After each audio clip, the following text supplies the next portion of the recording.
This is Nelson, British Columbia, the tiny, picturesque mountain town where I grew up from age 3 to 12. Nelson, a town of over 10,000 people, is in the southeast interior BC, not far from the US and Alberta border. In the 1970s and 80s, my Indian family lived here, a working class town surviving off of lumber, mines, and railroads. But something began to unravel. As mining declined and rail and forestry jobs shrank, the city was doomed to extinction. People feared Nelson would become just another BC ghost town. And then Hollywood showed up. One more time. Oh, yeah. CD Bales had a small problem. They said it was big, but I didn't expect it to be big. So here I am in Nelson, where I grew up, and it's very different than it used to be because it's very precious. Everything's a wellness center, everything's a yoga studio, and everyone is into crystals. But growing up in the West Kootenays, it was also a place of characters. Hippies, Russian communal nude protests, ski bunnies, and social experiments all coexisting in one mountain bowl.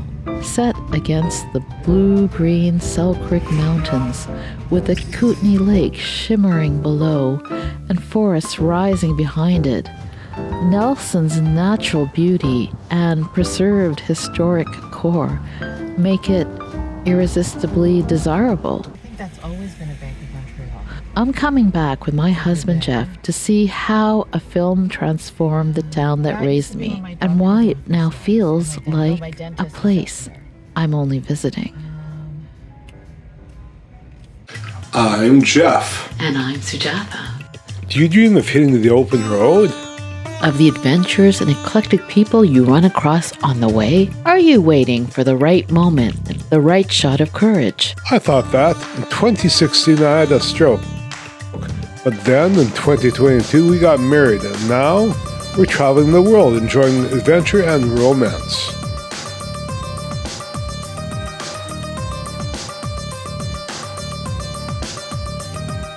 We're on Baker Street, Nelson's main drag. This building is called Railtown. It houses a restaurant called The Block. Cinnamon oat lattes, happy gut kefir water, and regionally crafted sandwiches. But when I was little, this was the Canadian Pacific Railway station where my father worked. These tracks were the heartbeat of the town.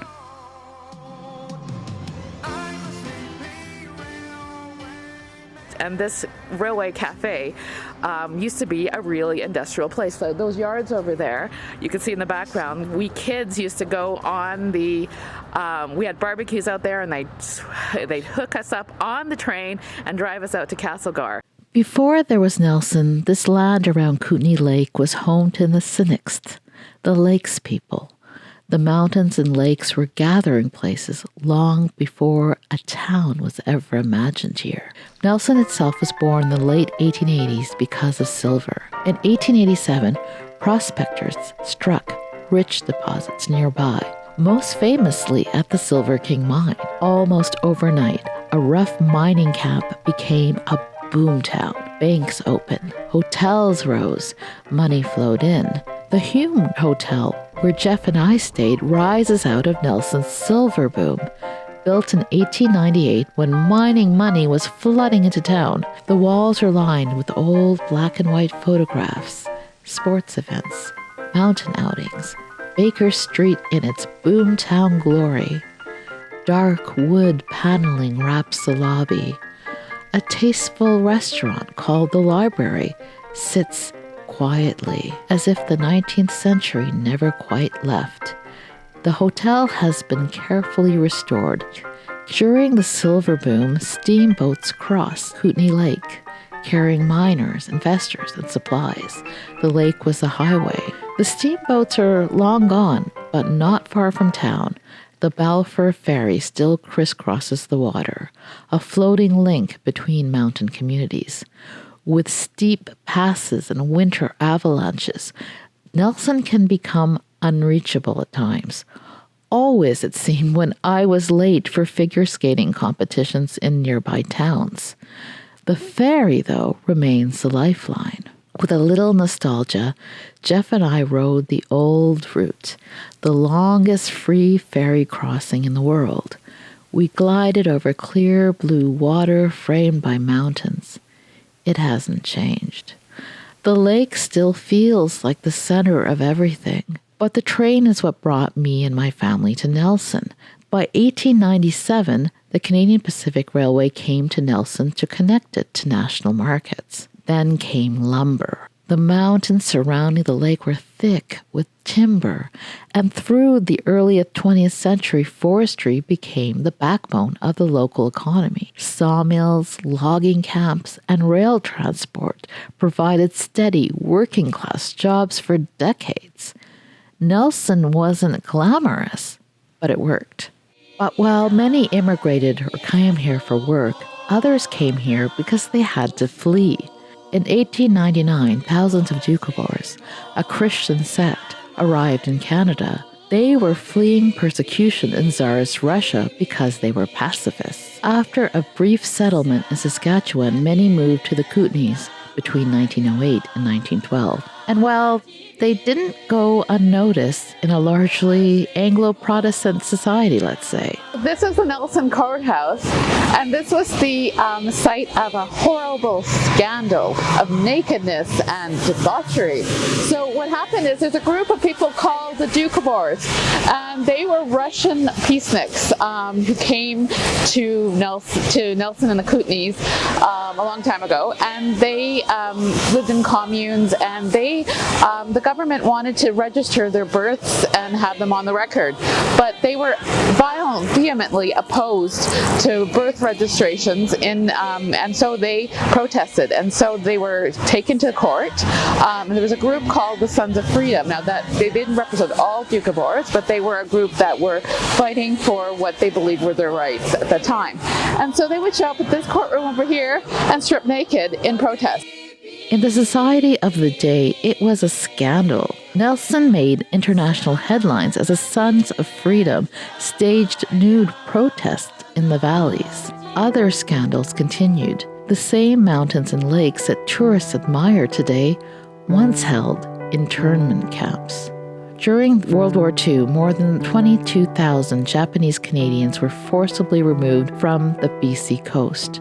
They were sent inland, many to camps in the Kootenays, including Nakusp and Slocan Valley. Families lost their homes and businesses. After the war, many were not allowed to return. My grade 1 teacher, Ms. Kalaiko, was of Japanese origin, one of the few visibly non-white people in Nelson, like us. I've always wondered what history she carried with her. By the 1950s and 60s, Nelson had settled into some kind of mid-century stability. There was mining, forestry, the rails, government offices, and regional services anchored the town. That was the Nelson I remembered in the 1970s. There were hippies, sure, the occasional whiff of pot drifting through the mountain air, but at its core, it was a resource town. People worked shifts. Mills ran, trains moved. But in the 1970s, another immigrant group came fleeing to Nelson. Americans. In the spotlight tonight, dodging war. An estimated 125,000 Americans fled to Canada in the 1960s and 70s to avoid the military draft and the Vietnam War. Decades later, many of those men still live north of the border and say they still have no regrets about what they did. Here's ABC's Neil Karlinski. Nestled in the mountains of British Columbia, the tiny city of Nelson seems lost in time. But among the organic food, marijuana, and easygoing attitudes is one of the Vietnam War's lingering wounds. Are you a draft dodger? I would say more I'm a war resistor. During the Vietnam War, American draft resistors began settling in the Kootenays. They were here in such numbers that the New York Times dubbed Nelson Resistorville. Drawn by the mountains, the lake, and the sense of distance from authorities, they added another countercultural layer to the town. Many found resonance with the Doukhobors, the pacifists who had also fled persecution and built communal lives in these valleys decades earlier. And then, in the 1980s, it all began to unravel. Global silver markets fluctuated. Forestry consolidated. Rail employment shrank. David Thompson University Center closed after protests. Jobs disappeared. Families left. And then slowly in the 80s, all of that stuff started to vanish. And my father's job got transferred to Calgary because there was no an industry here. This town was dying. We talked about Nelson being the next ghost town. Real estate collapsed. We sold our house for peanuts. Quietly, Nelson was sprucing up its main drag and restoring its historical buildings. And then, unexpectedly in 1987, Hollywood arrives. And so then a movie came called Roxanne, and it was with Steve Martin, you might have seen it, and it was based in Nelson. They changed this to Nelson, Washington. Roxanne was a modern romantic comedy based on Cyrano de Bergerac. I used to pass the fire hall of the movie on the way to elementary school. The world suddenly saw what locals had long taken for granted. Tourism followed. Cafes replaced rail depots. Retirees and newcomers arrived seeking beauty, culture, and a slower life. Nelson shifted from an extractive economy to a lifestyle economy. And so a lot of hippies and retired people came and decided to live here because it is gorgeous. Anyone I actually know from Nelson cannot find work here, and the housing is also very expensive because there's a lot of people it's a desirable place to visit. That used to be where my doctor's office was, and my dentist was out there. But I'm bringing Jeff here not just to see the scenery, but to peel back the layers. My old school, and the houses where my Indian family lived and celebrated my birthdays. When I lived here, we were one of 3 Indian families. Now Nelson has people from everywhere. Nelson, with its mix of working-class grit and mountain idealism, shaped me in ways I only understand now. It was a quiet place of kindness, but also a place where I, as a South Asian kid, learned how to fit into the mainstream. Celebrating Christmas, camping with brownies, blending in. It taught me how to belong and to observe. And coming back, I realized that even when the town transforms, the lessons it leaves behind don't disappear. The thrill of the road does not end with a stroke. Come travel with us. Please subscribe to our channel, Fierce Travel, and ring the bell for more notifications. So do it.